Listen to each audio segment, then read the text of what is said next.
Vidi Batlolone masih menemani Anda di Kompas Siang. Saudara, kekosongan jabatan Wakil Menteri Keuangan usai Thomas Djiwandono dilantik sebagai Deputi Gubernur Bank Indonesia memicu spekulasi politik.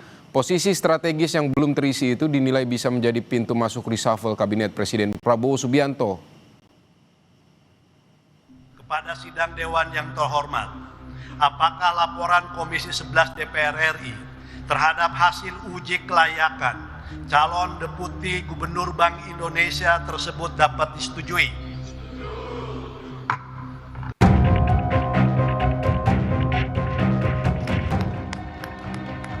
DPR RI mengesahkan Thomas Djiwandono jadi Deputi Gubernur Bank Indonesia periode 2026-2031 melalui rapat paripurna DPR di Senayan.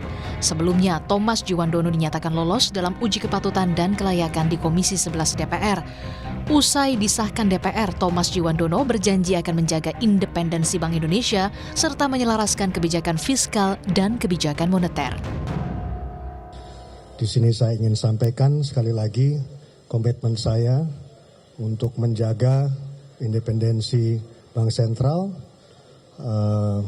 dan juga seperti saya katakan kemarin di proses fit and proper menyelaraskan kebijakan fiskal dan moneter. Kekosongan kursi Wakil Menteri Keuangan yang ditinggalkan Thomas Djiwandono menghembuskan isu reshuffle.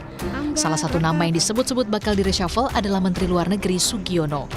Isu ini pun ditanggapi Sugiono yang mengaku belum mendengar informasi tentang reshuffle kabinet, termasuk isu soal penggantian dirinya sebagai Menlu oleh Wakil Ketua Komisi 1 DPR dari fraksi Partai Gerindra yang juga keponakan Presiden Prabowo Subianto, Budi Djiwandono.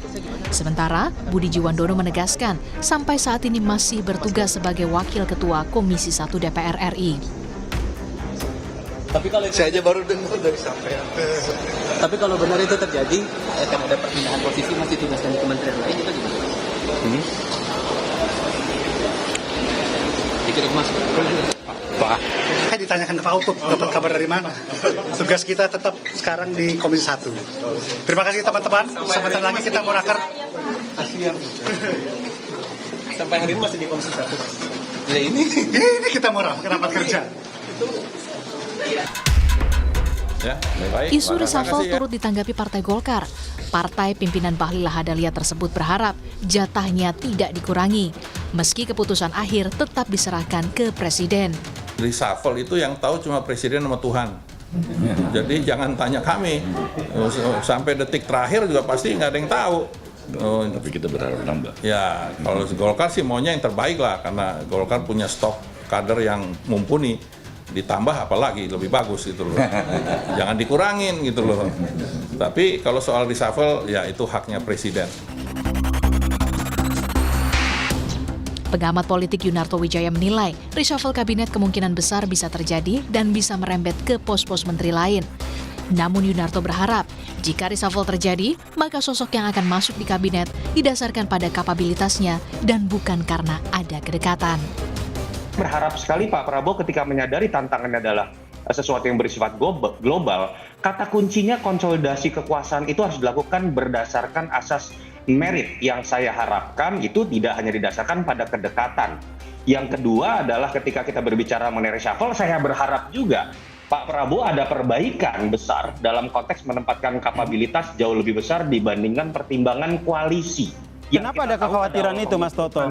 Apa yang menjadi latar belakangnya? Pembentukan kabinet, ini kabinet terbesar sepanjang sejarah setelah Orde Lama, Mas Yasir. Memasuki tahun 2026, isu reshuffle menjadi semakin sensitif karena kabinet mulai memasuki fase pembuktian kinerja. Pada tahap ini, toleransi terhadap kinerja yang dianggap kurang optimal cenderung menurun. Tim Liputan, Kompas TV.